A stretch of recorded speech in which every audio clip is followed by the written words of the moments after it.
Ladies and gentlemen, welcome to the finest Dawn of War Ultimate Apocalypse casts this side of East Yorkshire. And today we've got a 2 versus 2 on Rockclaw Foothills.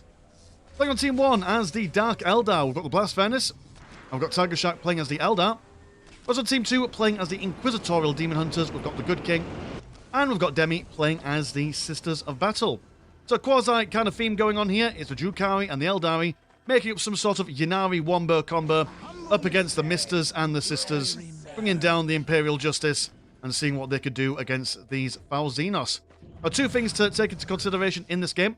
First and foremost, the Blast Furnace is not normally allowed to play the Dark Eldar, just because he's too bloody good with them. But it's his birthday, or at least this game was played on his birthday.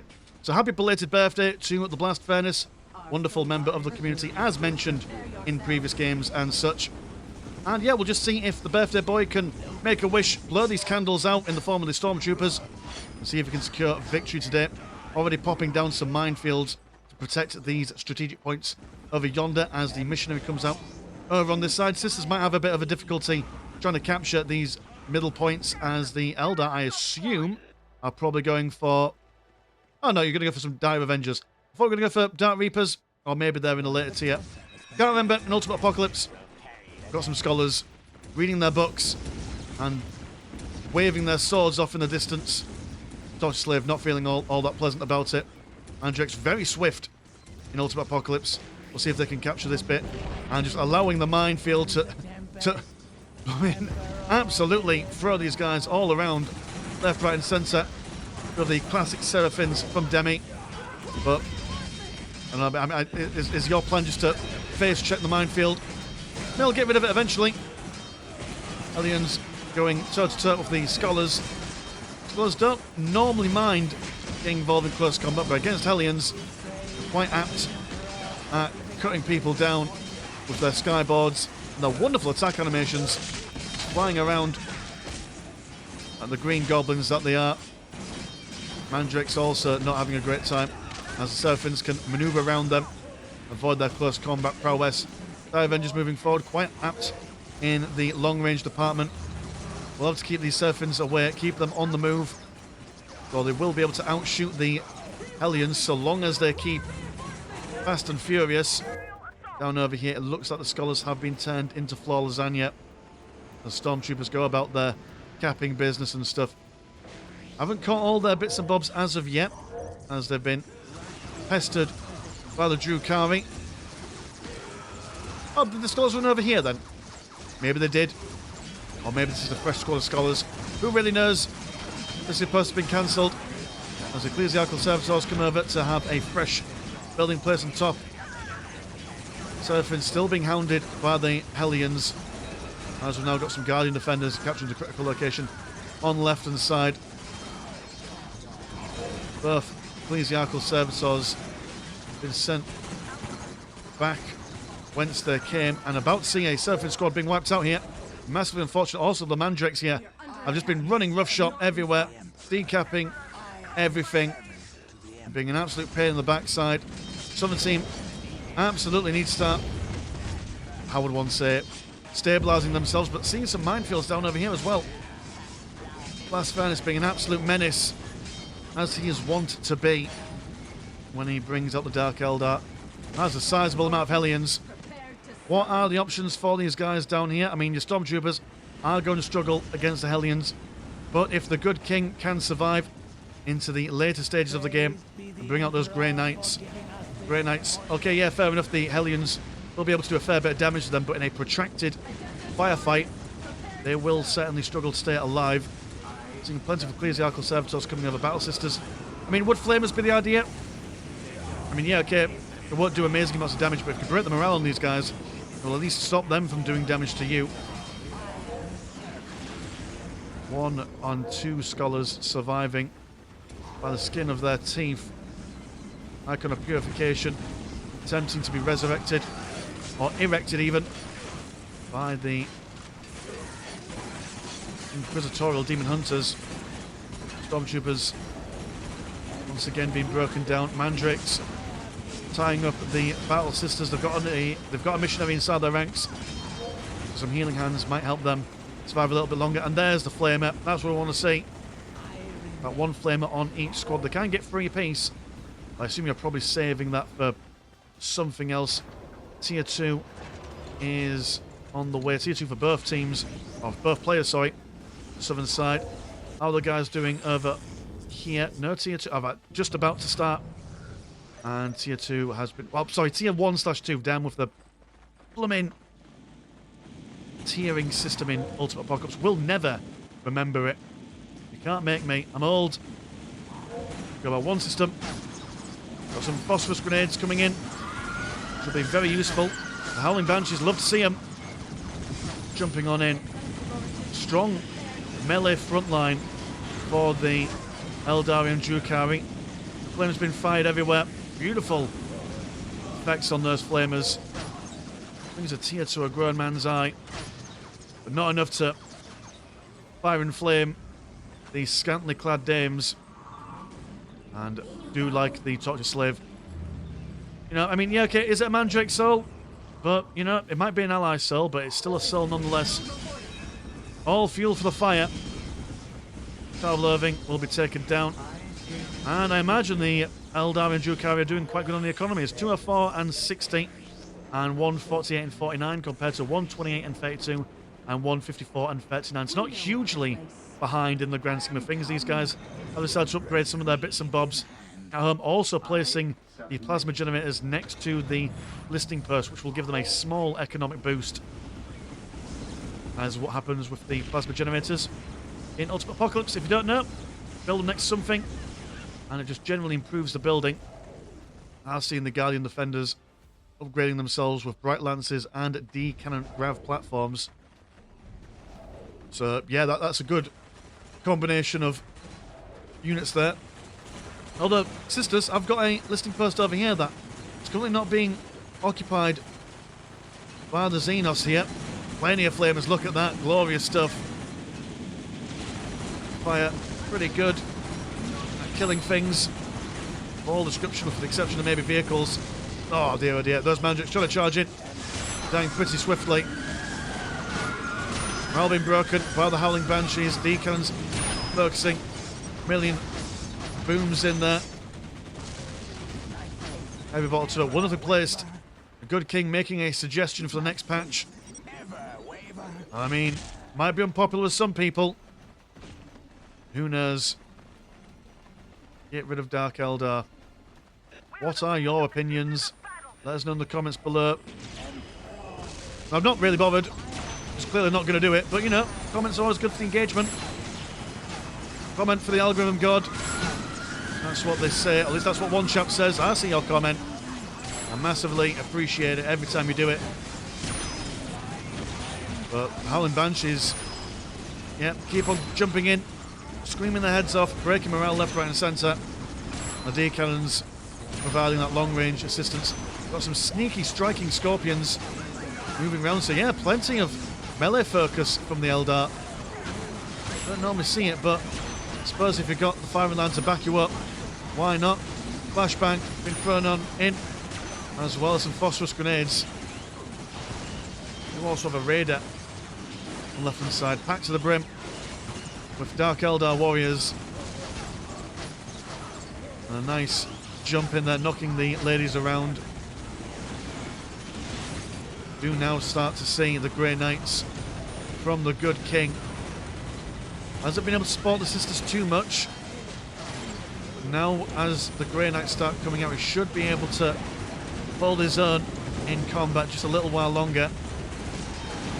Might have been able to put more of an impact in the early game if we went for some elite stormtroopers, but that would have certainly delayed these Grey Knights coming on in. Raider goes down. Another one falls back as the Grey Knights teleport in. Maybe a bit boisterous. That's totally fine. Doing some electrical nonsense around them as the witches run on in. The striking scorpions, but let's swap over to the Eldar. We can actually see these striking scorpions. They were in there. Some point in that engagement. Grey Knights now teleporting back to the top of the ridge of the Death Omen research to increase the damage of the Dark Reapers. That's going to be a really hard situation to break through. Artillery, always a good option, especially since you've got the Sisters and the Exorcist organ tank. Yeah, the whole map, well, not the whole map, but this side of the map being firmly in the position of the Xenos. Although they've finally seen the Sister Battle listing post over here. It's a great shame. Punching through this forward position. And the Grey Knights can do it. Some death spikes prevent people from going around the side to capture the strategic point. Now we've got that Purgation Hellfire Dreadnought. As the game goes on, more and more affordable housing being placed by the good king will definitely increase the overall economy for the Demon Hunters. As the death spikes fall, these guys move forward, attempting to take down the heavy bolter turret. Archivist seeing if he can repair it, but he goes down.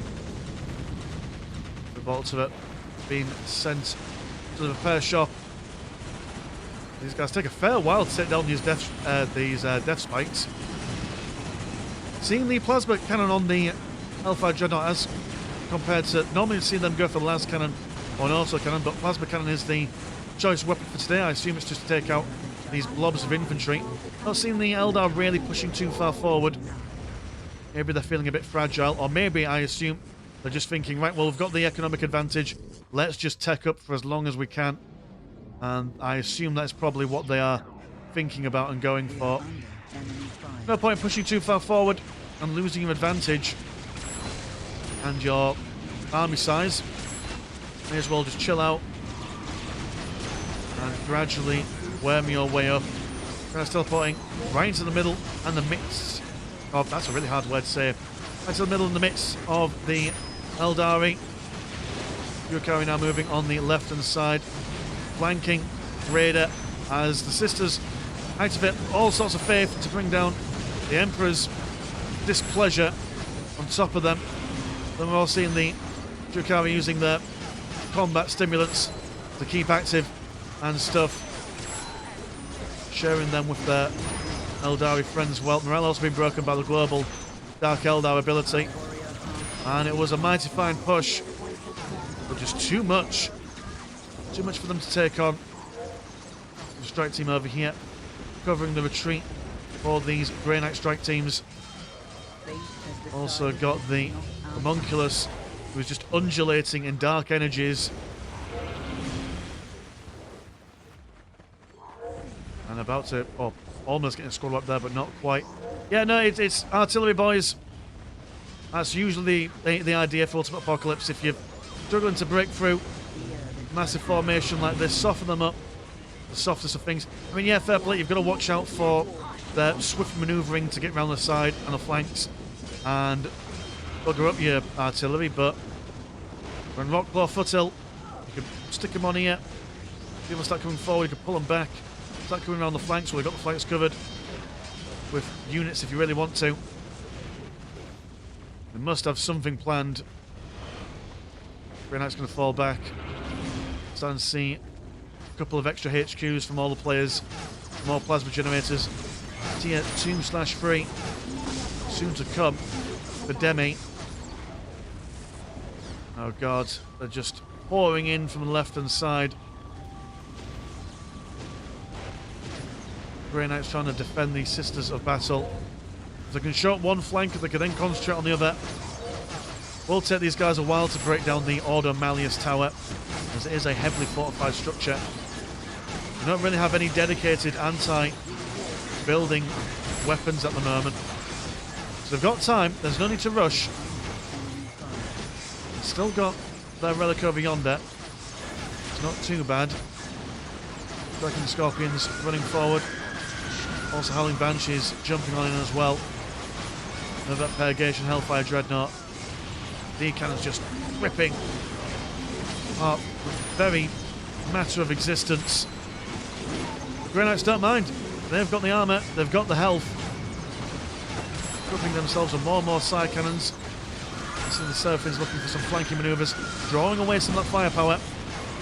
Allows the Grey Knights to stand a little bit firmer. And as dedicated as the Howling Banshees are about to die, although they have been pulled back. 4 models surviving that engagement. And if any striking Scorpions are left alive, doesn't seem like it.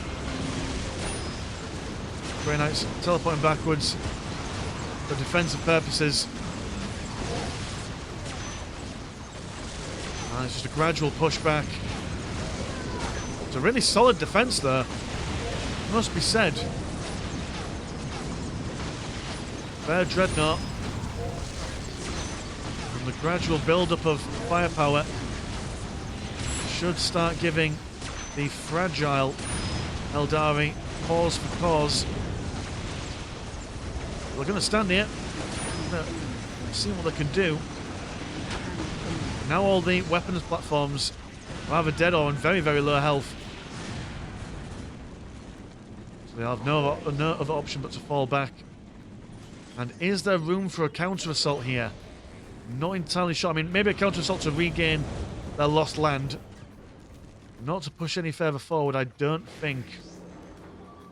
Plenty more Grey Knights coming on forward. Sisters have now gone to the later tier. More and more grenades. Going to go for smoke grenades. It should help them in the ranged combat department. Tier 3/4 for the blast furnace. Rax and a Cyber Right are coming out. God, I don't know why I found that so difficult to read, but I did. Now seems one lonely warlock, infiltration detection. So yeah, the Eldar are on a higher level of tiers. Still, not the most resilient frontline at the moment. If these guys can muscle up a good front line, won't be the worst thing for them. Plasma cannons to blast everyone apart. Still got some grav platforms knocking around. Bright Lance and the D cannon. Warwalkers also armed with double Bright Lances as well. We've got a little bit of anti-vehicle. Now, with the smoke grenades that the sisters can throw, are there any sisters? Or can the Seraphins throw the smoke grenades?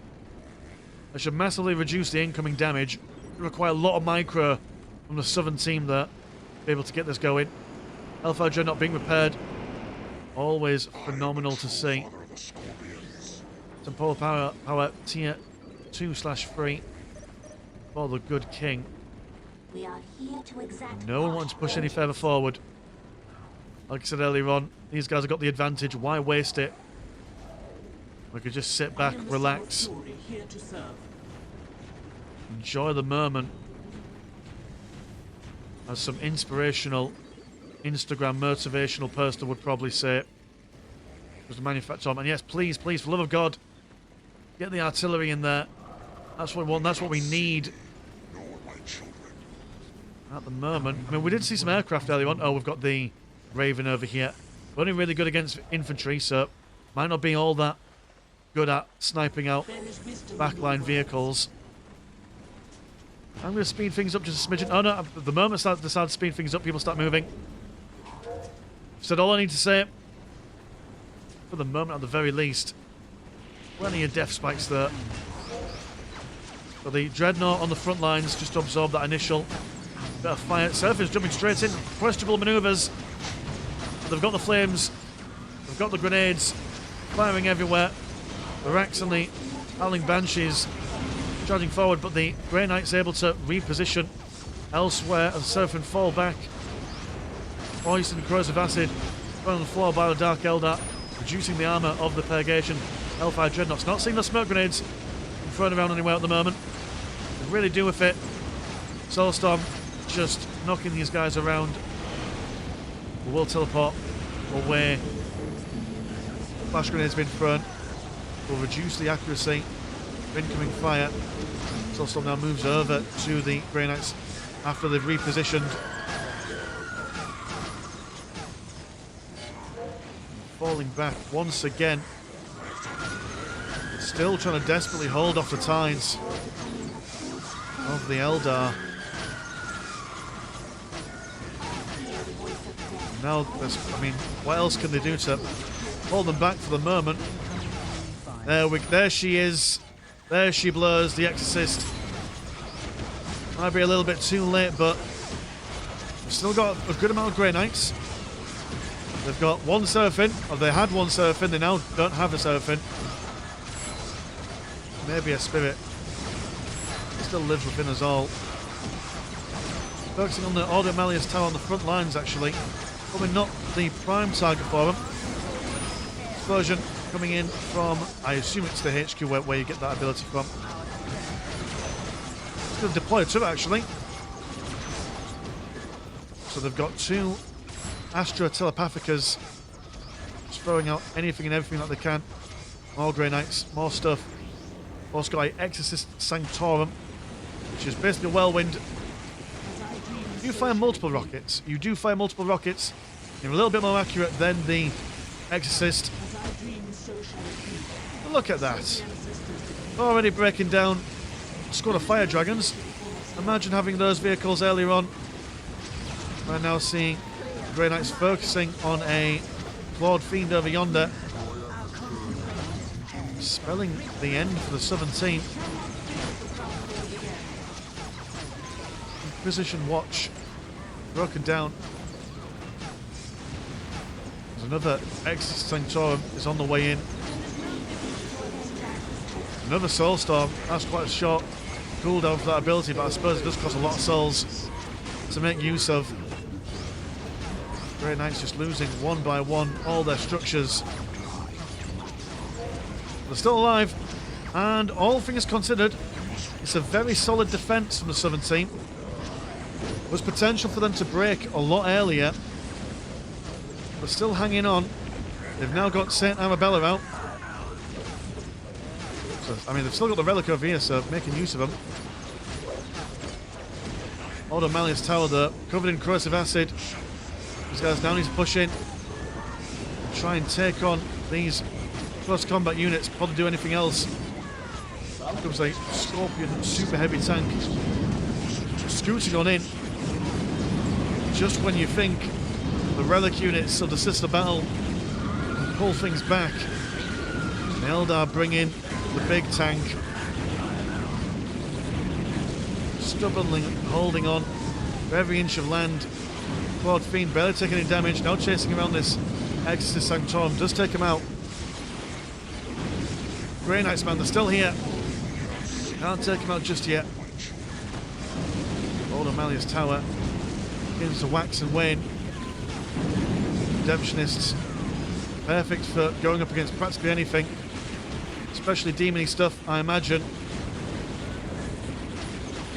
Order Malleus Tower falls. Do you have more builders to rebuild it?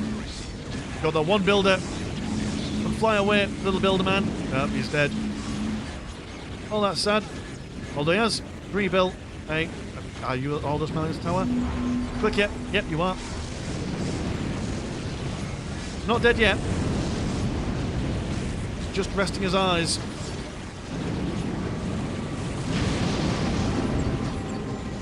Death and sadness falls around everywhere. A second sin. Here comes Saint Celestine.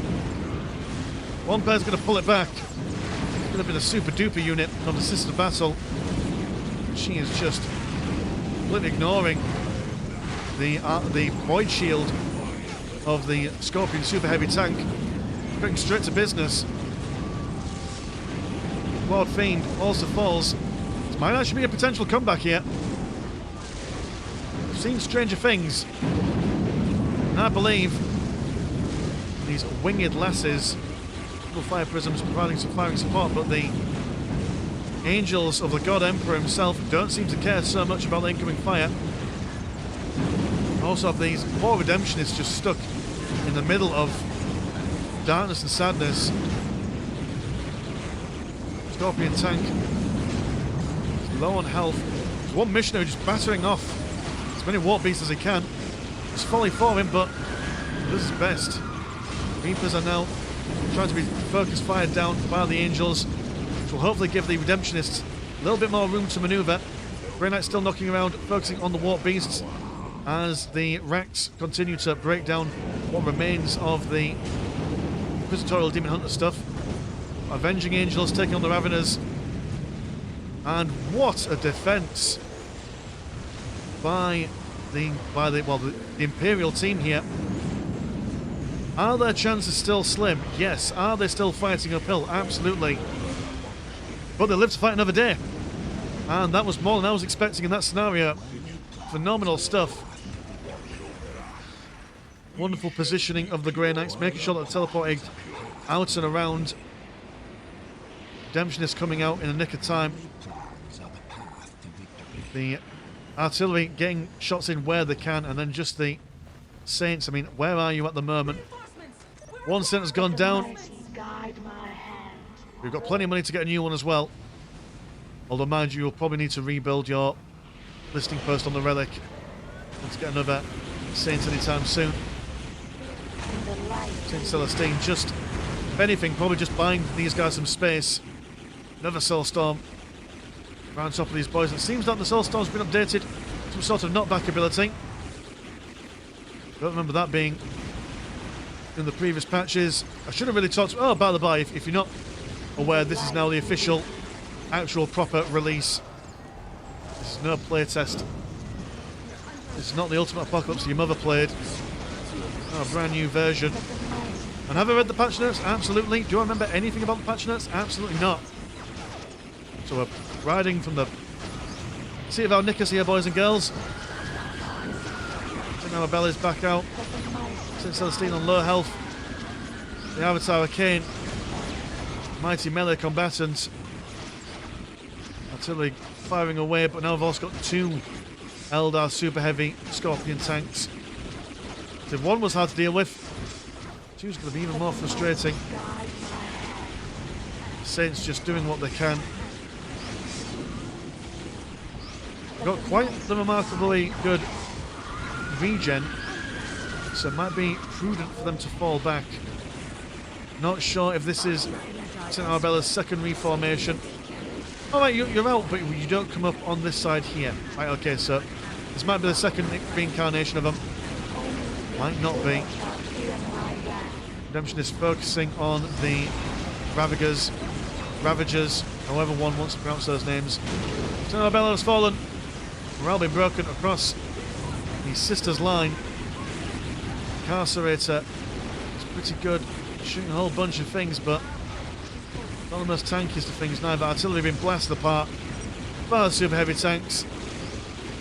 And wow, it was a pretty one-sided game, but a damn good defense. A really stalwart stand against the sheer might of all the Xenos nonsense going on there. I mean, yeah, I think, like I said a million times, artillery out earlier definitely helped them with their pushes out over in the middle here. But, I mean, just clawing for every inch of the map here, using those choke points, falling back at reasonable paces. I did quite like the idea of putting the Order Malleus Tower on the front lines, as it's got super reinforced building armor, whatever you call it. It takes them a while to break through that, so you know they've had more time bought for them to shore up their defenses down over here, and then getting those clutch Saints out to be able to hold back that what seemed was going to be an inevitable final push, but no, being able to eke out an extra 5 minutes of life, breathing air on the Rockclaw foothills today. So thank you so much, boys, for sending this game into the Discord. And if you want to support the channel, have a look at the old Patreon. £1 a month gets you once a game a week, and there's also a Discord where Discord things happen. Links in the description as always. My name's been Mr. Landshark. Pleasure's always never short. Now, see you in a bit. Peace.